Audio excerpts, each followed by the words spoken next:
개성공단 가동을 전면 중단하겠다는 조치를 발표한 지 하루 만에 북한이 남측 인원 전원을 추방하고 자산을 동결하겠다고 통보해왔습니다. 국제적인 제재 분위기에도 불구하고 마이웨이식 행보를 이어가는 북한의 속내는 무엇인지 김일준 YTN 통일외교 전문기자, 또 김진무 한국국방연구원 박사와 함께 자세한 얘기 나눠보겠습니다. 안녕하십니까? 네, 안녕하세요. 네. 자, 김일준 기자, 북한이 어제 조국평화통일위원회에 이제 성명을 발표를 했는데요. 이에 앞서서 남측 근로자들에게 기습적으로 추방을 통보를 했습니다. 그렇습니다. 어제 오전과 오후 북한의 태도가 180도 다른데 어떤 의도가 있는 걸까요? 다목적 포석이 깔려 있다라고 하겠습니다. 단초 네. 우리 정부는 이번 개성공단 가동 중단을 얘기를 하면서 한 사흘에 걸쳐서 단계적으로 자재와 인력의 단계적 철수를 얘기를 했는데 네. 이런 데 대한 약간 기습적으로 이 추방 사실을 통보하면서 남측에 좀 허점을 찌르고 충격의 효과를 좀 극대화하려 했던 면이 있을 것 같고요. 네. 또 이와 함께 남측이 이 같은 조치를 취한 것이 북측에 어떤 돈줄을 재겠다는 의도라면 우리도 남측의 자재와 설비 등 1조 원이 넘는 이런 투자 규모의 자재와 설비를 우리가 동결 조치함으로써 네. 남측에도 경제적 타격을 줄 수 있다. 좀 이런 걸 과시하라는 측면이 또 있습니다. 또 한 가지는 이번 이 같은 조치로 인해서 기업들이 미처 뭐 완제품이나 이런 것들을 챙겨오지 못함으로 해서 기업의 피해가 더 극대화가 되는데 이름으로 해서 정부에 대한 불만이 더 높아질 수 있고요. 네. 그로 인한 좀 남남 갈등을 부추기는 측면이 있고 마지막으로는 어제 6.15 공동선언 얘기를 북측이 했습니다. 이 네. 발표를 하면서 김정일 국방위원장의 이제 유업이었는데요. 이것을 남측이 먼저 깨고 이 같은 남과 북의 평화협력지대인 개성공단을 중단시킴으로써 남측이 이 모든 긴장을 고조시키고 있다. 이런 책임론을 부각을 시킴으로써 어떤 그 북한 주민들의 불만조차 좀 달래려는 그런 의도까지 포함이 돼 있다고 해석을 할 수 있겠습니다. 네. 자, 말씀하신 것처럼 우리 측의 인원들은 어제 모두 귀환을 했고요. 개성공단에 있는 남측의 자산을 모두 동결한다는 게 북한의 이제 발표 내용인데 이 동결된 자산으로 뭘 할 수 있는 겁니까, 북한이? 글쎄요, 지금 금강산 관광이 중단됐을 때 처음에 이제 동결해서 그다음에 네. 몰수로 갔죠. 네. 근데 이번에 지금 동결이란 말이죠. 그럼 동결이라는 건 아마 폐쇄 조치를 하고 네. 지금 몰수라는 어떤 조치가 취할 때까지는 아마 거기에 모든 것을 아마 통제 구역으로 아마 만들어 놓고 있지 않을까 그런 생각을 합니다. 네. 그럼에도 불구하고 그 안에 있는 그러니까 개성공단 입주 기업들은 어떻게 보면은 우리 과거의 노동집약적 기업들이 있지 않습니까? 네. 과거에 중국이나 아니면 동남아로 다 나갔던 기업들이 사실은 북한 싼 노동력 때문에 거기 있는 거거든요. 네. 그래서 어떻게 보면 다른 어떤 첨단 기업들보다는 좀 더 단순하기 때문에 네. 북한에서도 지금 중국 기업과 OEM 방식이나 뭐 이런 걸로 해서 예를 들면 봉제 공장 같은 경우 네. 그런 노동 집약 기업들이 좀 있습니다. 네. 그러니까 뭐 만약에 최악의 경우에 뭐 몰수를 했다 그러면은 아마 그런 기업들한테 팔아서 사용도 할 수 있지 않을까. 뭐 그런 뭐 여러 가지 방안이 있겠지만 그렇게 네. 생각도 할 수 있죠. 자, 잠시 뒤 오전 11시 반에 이제 개성공단 입주 기업협회의 총회도 이제 열릴 예정이고요. 또 정부도 개성공단 피해 대책을 발표한다라고 했는데, 자, 내용은 들어봐야 알겠습니다만 일단 우리 입주 기업들의 피해가 상당한 것만은 확실해 보이는데요. 이게 어떻습니까? 남측 자산에 대한 보호에 대한 가능성 없는 건가요?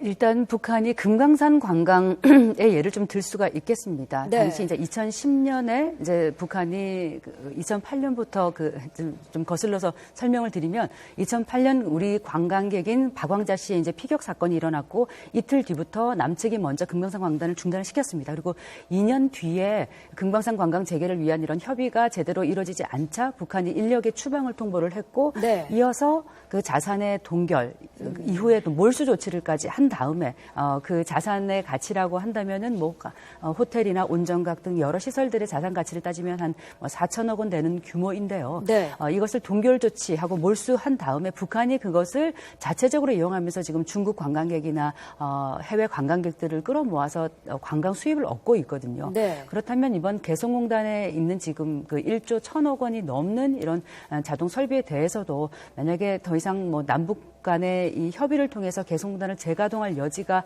생기지 않는 한 북한이 영구적으로 몰수를 하면서 북한의 지금 현재 전력 상황은 좋지 않습니다만 네. 일부 가동을 함으로써 거기서 수익을 얻는다거나 아니면 설비를 다른 지역으로 빼돌려서 네. 거기서 가동할 가능성도 있다고 할 수가 있겠죠.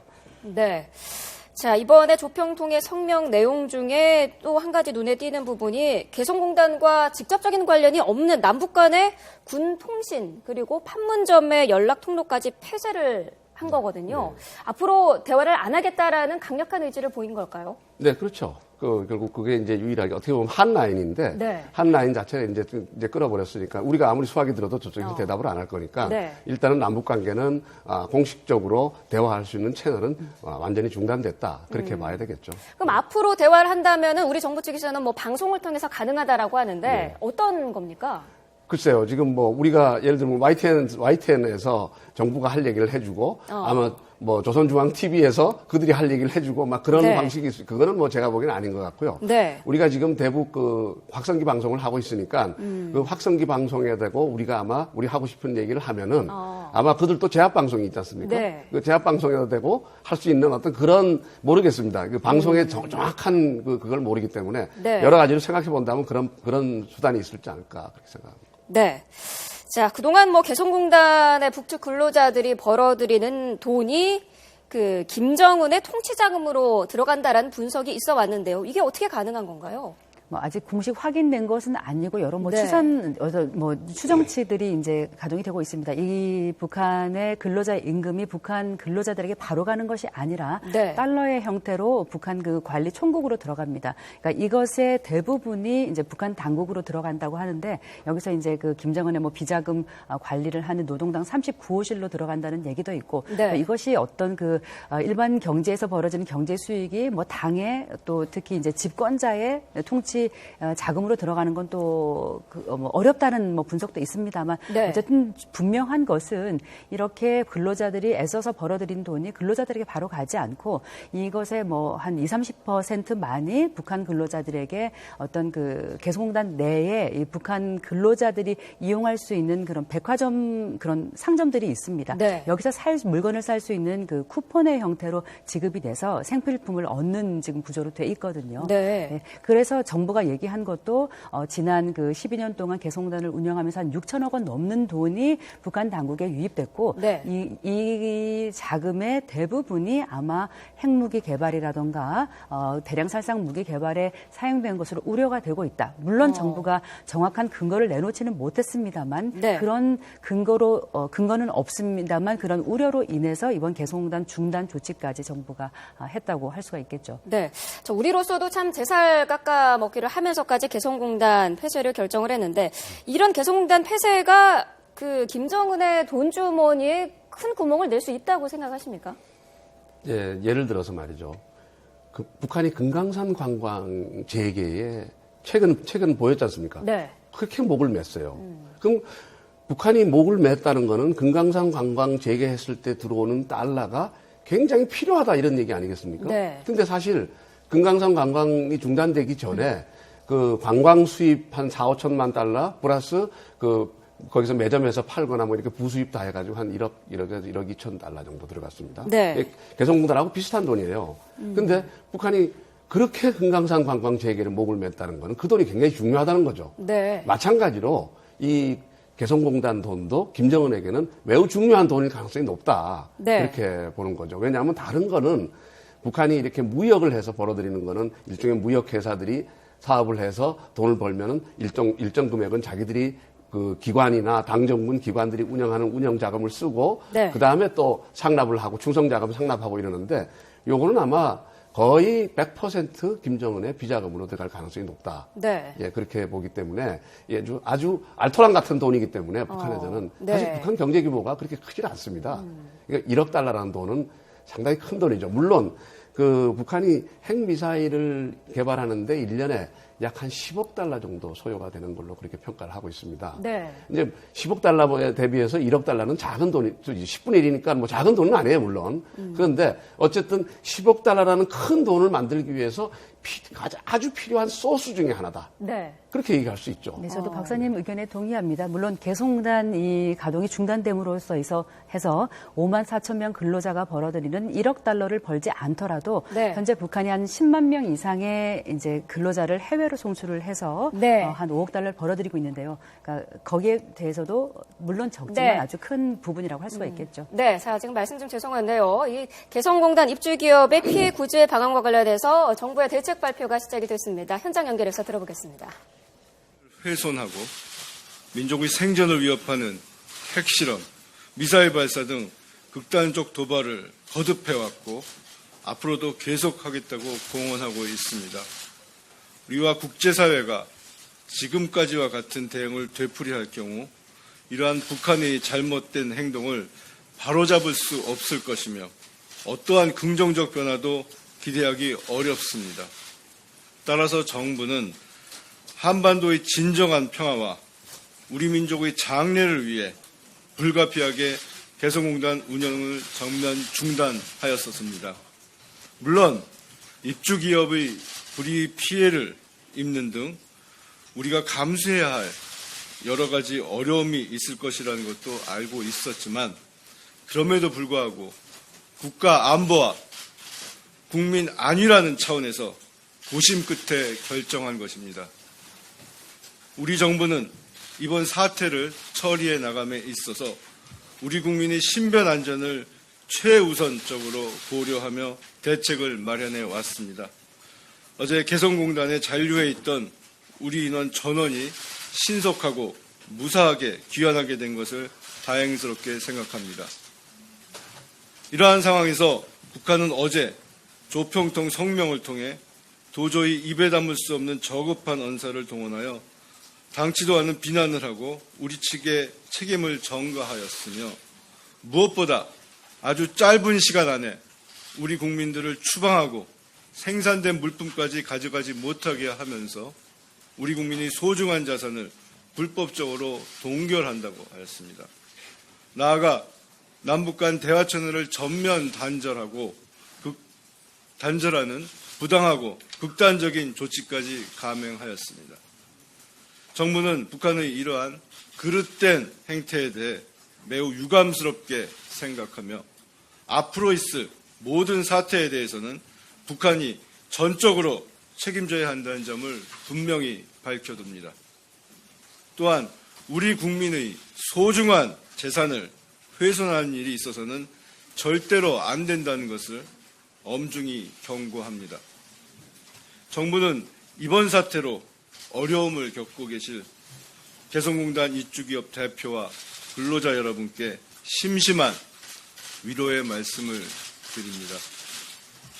어제 발족한 정부 합동 대책반을 중심으로 범정부적 차원에서 충분하고 신속한 지원이 이루어질 수 있도록 최선을 다해 나갈 것입니다.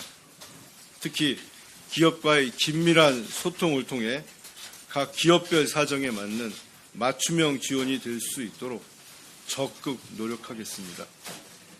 어려운 상황에서도 정부를 믿고 협조해 주신 개성공단 입주기업 및 근로자 여러분들은 물론 관심을 갖고 걱정해 주신 국민 여러분께 깊은 감사의 말씀을 드립니다.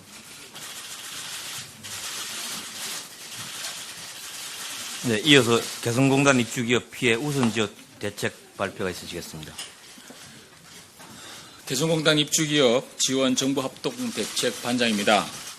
정부는 오늘 10시에 관계부처 회의를 개최해서 어제 개최된 개성공단 입주기업 지원 정부 합동 대책반 1차 회의의 후속 조치를 논의하였습니다. 논의 결과 이번 회의에서 당장 조업 중단으로 피해가 예상되는 입주기업을 위한 긴급 경영안정자금 지원 등 부처별로 시급하고도 즉시 시행 가능한 우선 지원 대책을 확정 시행토록 하는 함과 동시에 입주기업들과 긴밀하게 소통하면서 입주기업들의 경영상 어려움 등 상황을 점검하고 애로사항을 적극 해결하기 위해서 관계부처로 구성된 현장기업 지원반을 가동토록 하였습니다. 이번에 정부가 우선 발표하는 지원 대책은 입주기업의 피해가 최소화되도록 신속하고 충분한 지원을 한다는 원칙 아래 관계부처별로 즉시 시행이 가능한 조치들로서 우선 개성공단 전면 중단 조치로 인한 유동성의 애로를 겪을 입주기업들에게 긴급 유동성을 지원하기 위해서 남북협력기금에서 대출을 받은 입주기업들에게 대해서는 기존 대출 원리금 상환을 유예하고 남북경험보험에 가입한 기업에 대해서도 남북협력기금에서 보험금을 지급하는 절차를 즉시 착수키로 하였습니다. 입주기업의 기존 대출이나 보증에 대해서는 상환 유예, 만기 연장을 해주기로 하였으며 이와 함께 국책, 금융기관 등을 통해 일시적으로 어려운 기업에 대해 긴급 경영 안정자금을 신속히 지원하고 민간 시중은행에 대해서는 대출금리 인하, 대출 상환 유예, 만기 연장 등에 대해서 협조해 줄 것을 요청하였습니다. 그리고 국세와 지방세의 납기 연장, 징수유예, 전기요금 등과 같은 공과금 납부 유예 등도 지원해 가기로 하였습니다.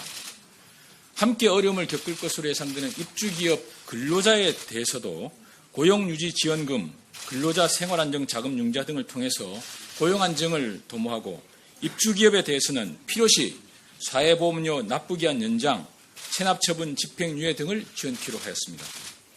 이번 조치로 생산 차질을 겪고 있는 입주업체가 정부 조달 관련 납기 연장, 단가계약 해지 등을 요구할 경우 조달 차원에서 제재나 불이익을 면제해 줄 계획입니다. 이와 함께 입주기업들과 관련된 협력업체에 대해서도 관련되는 어려움이 있으면 관련되는 조치를 즉각적으로 시행하도록 하겠습니다. 또한 이 지원 시스템과 관련해서 입주기업에 대한 우선 지원 조치와 함께 관계부처 합동으로 현장기업 지원반을 금일부터 가동하였습니다. 사무실은 이 정부 서울청사 202호에 있고요. 현장기업 지원반은 산업부 기조실장을 반장으로 기재부, 금융위, 중기청 등 관계부처로 구성되어 있으며 개별 입주기업별로 납품 관련 애로, 인력 부족 등 당면한 애로는 물론이고 해외 판로 개척 등 향후 예상되는 다양한 경영상의 애로를 실시간으로 파악하여 기업 맞춤형으로 적극 해석해 나가고자 합니다. 특히 현장기업 지원반 산하에 기업 전담 지원팀 중소기업청에서 총괄을 합니다. 설치 운영하면서 123개 입주기업에 대해서는 1대1 핫라인을 구축하여 최대한 신속하고 충분한 지원이 가능하도록 일사불란하게 협업체계를 구축해 갈 계획입니다.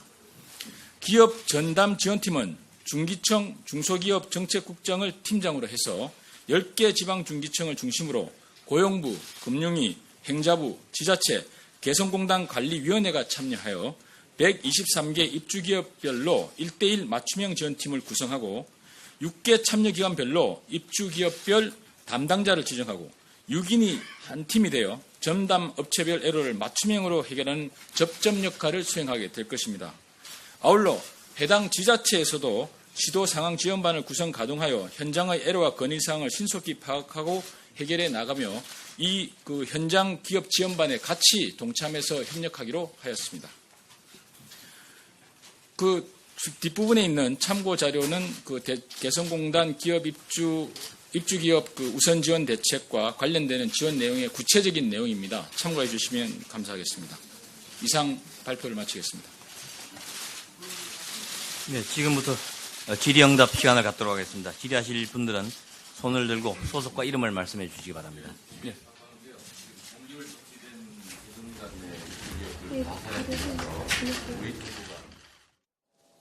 네. 자, 개성공단 입주기업 지원 대책과 관련한 정부의 발표 내용 들으셨습니다. 자, 자세한 내용은 분석해봐야겠습니다만 일단은 신속한 지원, 충분한 지원에 방점을 좀 둔 것 같아요. 네, 그렇습니다. 일단 개성공단에 입주한 120여 개 기업에 대한 지원책이 우선적으로 발표가 됐습니다. 네. 가장 먼저 자금 유동성의 문제들을 겪을 텐데 이런 데 대한 지원이 있고요. 그다음에 현재 대출금의 상환 유예, 그리고 지방세와 각종 세금의 납부 기한 유예 등의 네. 조치가 발표됐는데요. 문제는 사실 120여 개 개성공단 입주기업뿐만이 아니라 관련된 협력업체가 한 5,000개에 달합니다. 네. 자재를 납품하는 기업들 등이 있는데 이 협력업체에 대한 구체적인 지원 방안은 사실 마련이 되지 않았고 어려움이 있으면 즉각 시행하겠다 이런 얘기를 했는데 네. 사실 협력업체들 대부분이 중소기업들이어서 더 애가 탈 텐데 이런 데 대한 지원도 좀 반드시 이루어져야 될 것으로 보입니다. 네. 자, 지금 같은 시간 개성 개성공단 기업협회 총회도 열리고 있는데요. 여기에서는 또 어떤 반응과 대책들이 나올지도 지켜봐야 할 것 같습니다. 자, 앞서서 개성공단 폐쇄와 관련한 여러 가지 의도 그리고 결과에 대해서 분석을 해봤는데 우리가 사실 개성공단 폐쇄 조치를 내리면서 가장 크게 염두에 뒀던 것이 중국의 어떤 역할론이었거든요. 네. 그런데 지금 앞서서 저희가 그 중국 베이징 특파원도 연결했습니다만 사드 배치와 관련해서는 굉장히 신속하게 반응을 내놨던 중국이 개성공단 폐쇄와 관련해서는 지금 아직까지 공식적인 반응을 내놓지 않고 있습니다. 우리의 개성공단 폐쇄가 중국의 적극적인 역할로의 그 변화를 좀 이끌어낼 수 있다고 보시나요? 그렇죠. 이제 뭐 적극적인 역할을 끌어내느냐 하는 문제까지는 아직까지 답변할 단계는 아니고요. 네. 어쨌든 사드 우리가 강경한 조치를 취한 지 한 이틀이 지났는데도 중국이 거기에 대한 어떤 한마디 언급이 없다는 거는 네. 고민이 그만큼 깊다는 얘기겠죠. 지금 네. 사실은 우리 정부가 지금 현재 대북 제재를 어떻게 할 거냐에 대한 어떤 논의가 네. 세컨더리 보이콧에 몰려 있습니다. 네. 그러니까 북한하고 거래하는 제3국의 어떤 기업에 대해서 제재를 하는 거죠. 그러면은 네. 완전히 경제 자체가 봉쇄되는 겁니다. 사실은 네. 북한 경제가 대외 경제 그러니까 과거에는 자력갱생이지만 네. 지금은 대외 경제 의존도가 굉장히 높습니다. 그러니까 경제적으로 봉쇄당하면은 끝나는 건데 네. 그 이제 중국 입장에서는 세컨더리 보이콧을 이제 북한을 그 불안정하게 할 수 있는 게 첫 번째고 네. 두 번째는 자국 기업이 많이 포함이 되거든요. 그러니까 굉장히 어려운 부분도 있어요. 네. 근데 지금 우리 정부가 설마 개성공단까지 폐쇄하면서 압박을 할까 했는데 네. 폐쇄를 해버렸단 말이죠. 네. 그러면 이제 과거에는 중국도 니들은 개성공단 하고 있으면서 왜 우리 보고 그거 하라 그러냐 이런 핑계거리가 있었는데 이제는 그게 네. 없어졌으니 한중 관계 또 책임대국 그러니까 북한 같은 나라를 감싸돌 만한 패권을 지향하는 책임대국으로서의 위상이 말이 아니거든요. 네. 그다음에 그동안에 박근혜 대통령께서 시진핑 주석과 싸운 우정과 어떤 그런 외교적인 어떤 관계 네. 이 두 개가 사실 어떤 시진핑 정부로서는 굉장히 고민스러운 상황에 빠져 있는 게 아니겠느냐. 그러니까 어떻게 보면 계륵 먹지도 못하고 뱉지도 못하는 네. 어떤 그런 상황에 빠져 있어도 조만간 아마 무슨 답이 나오지 않겠나. 근데 어떤 절충안을 아마 내놓지 않을까 그렇게 생각을 해봅니다. 연관해서 네. 좀 주목해 봐야 할 것이 어제 미국 상원을 통과한 대북 제재법입니다. 유례 없이 강력한 법인데 여기서 이제 박사님께서 말씀하신 그 세컨더리 보이콧, 그 북한과 거래하는 제3국의 개인이나 기업까지 제재할 수 있는 세컨더리 보이콧 조항을 그 미 행정부의 재량권으로 일단 넘겨뒀습니다. 네. 그런데 이 세컨더리 보이콧을 하려면 그 제3국과의 어떤 마찰이 불가피합니다. 근데 미국 입장에서는 이 세컨더리 보이콧이 제대로 가동을 해서 북한에 이제 돈줄을 죄려면 결국 중국의 대부분 기업을 제재를 할 수밖에 없는 상황인데요. 네. 미국 입장에서는 중국과 어떤 경제적인 관계, 전략적인 관계에서 중국을 압박하는 데 대한 상당한 부담이 있습니다. 네. 이런 가운데 우리 정부가 먼저 개성공단에 대한 가동 중단 조치를 하면서 미국도 바로 이 상원에서 이 대북 제재 법안을 통과를 시켰거든요. 그러니까 네. 오바마 행정부 입장에서도 이제 아주 좀 부담이 될 것입니다. 그런데 오바마 정권이 얼마 남지 않은 상황에서 과연 이 중국과의 갈등을 좀 감내하고라도 이 세컨더리 보이콧을 강력하게 이제 할지 하는 부분을 좀 지켜봐야 될 것으로 보입니다. 사실 우리 대통령도 개성공단 폐쇄까지 결정하기까지는 쉽지 않았을 거예요. 왜냐하면 지금 보시는 것처럼 124개 기업과 뭐 어마어마한 경제적인 거, 네. 또 이것이 가져올 남남 갈등, 또 뭐 정치적인 파급 효과, 그럼에도 불구하고 지금 대북 제재를 위해서 세컨더리 보이콧이 가장 중요한 의제가 돼 있는데, 아젠다가 돼 있는데, 네. 그것을 관철하고 밀고 가기 위해서는 결국은 개성공단 폐쇄라는 결정까지 갈 수밖에 않았지 않았나. 저는 그렇게 아주 본에 찬 고민이었을 가능성이 높다. 저는 그렇게 생각을 합니다. 네. 자, 개성공단 폐쇄 조치 이후에 남북 상황 자세히 분석을 해봤습니다. 두 분 말씀 여기까지 듣겠습니다. 고맙습니다. 감사합니다.